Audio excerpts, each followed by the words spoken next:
dire deux mots, quelques informations. Sur la route, on partage tout à fait votre combat. On a demandé plusieurs fois à rencontrer les élus de Grasse. François Gauthier et Marc Bazagette, je crois, avaient rencontré plusieurs fois des adjoints de Grasse. Ça n'aboutissait pas. Cet été, j'ai eu l'occasion de rencontrer plusieurs fois le sénateur maire de Grasse. Je lui ai dit qu'il faudrait qu'on se rencontre tous les deux pour parler du problème de la route. Il m'a promis qu'il me rencontrerait. Le secrétariat a demandé un rendez-vous et il nous a envoyé Madame Tubiana, qui est tout à fait charmante et qui a accepté de venir sur le terrain. On l'a emmenée sur le terrain pour lui montrer comment était la route, pour lui montrer, bon, malheureusement il n'y avait pas trop de camions qui sont passés ce jour-là, enfin il y en avait quand même quelques-uns, et lui montrer l'état de dégradation de la route. Et elle nous a tenu exactement le même langage, elle a dit on va l'inscrire au budget, mais c'est pas sûr que ça soit voté. Alors le problème c'est que nous, on en a parlé au sous-préfet aussi, parce que le sous-préfet nous a proposé au mois de décembre d'organiser une réunion de travail à Péménade avec nous, et c'était à nous de faire l'ordre du jour.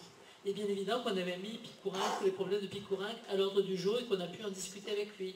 Et on a essayé de lui demander de servir d'intermédiaire avec la mairie de Grasse, et pour la route de Picourinc, et pour le feu de Sainte-Anne, qui est un problème qui concerne tous ceux qui vont travailler à l'est de Péménade. Et il a promis d'être monsieur Bons Offices. Mais il nous disait qu'il pouvait subventionner la commune de Péménade pour le chemin des Morts et des Adrets, parce que c'est une petite commune, et qu'il ne pouvait pas subventionner Grasse. Simplement 45 000 euros, puisque la route coûte 90 000 euros, il y en a 45 000 pour Péménade, à peu près, et 45 000 pour Grasse. 45 000 euros dans le budget de Péménade, c'est plus lourd que 45 000 euros dans le budget de Grasse. Bon, enfin, elle avait dit, on le mettra au budget. Il n'est pas sûr que ça soit voté. Alors vous l'avez vu depuis, je ne sais pas si elle a plus d'espoir. Encore une fois, j'ai demandé au sous-préfet de faire pression dans ce sens-là.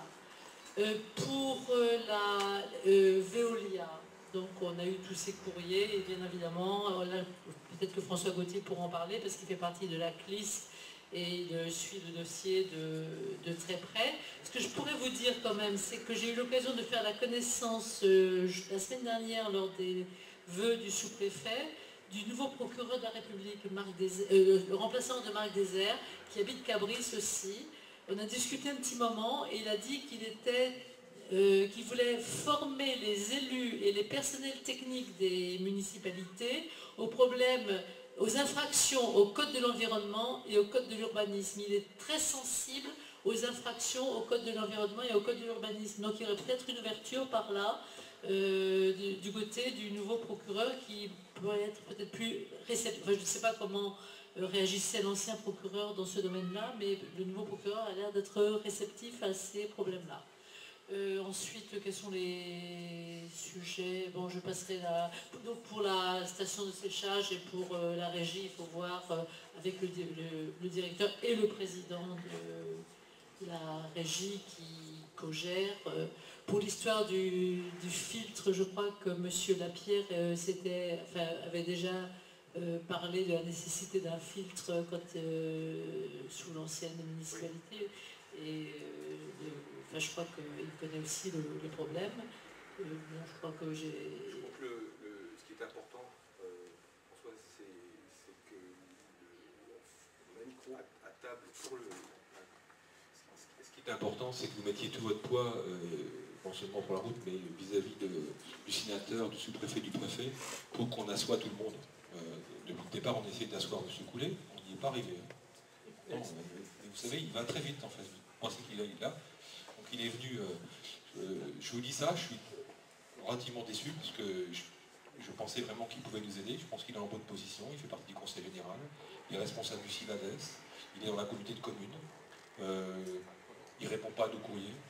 Donc c'est vraiment, je veux dire, totalement insupportable. Mais néanmoins, il fait partie des gens qu'il faudrait asseoir. Donc si on n'arrive pas à l'asseoir comme ça, je pense qu'il faut qu'on se parle et qu'on demande au sous-préfet de le faire.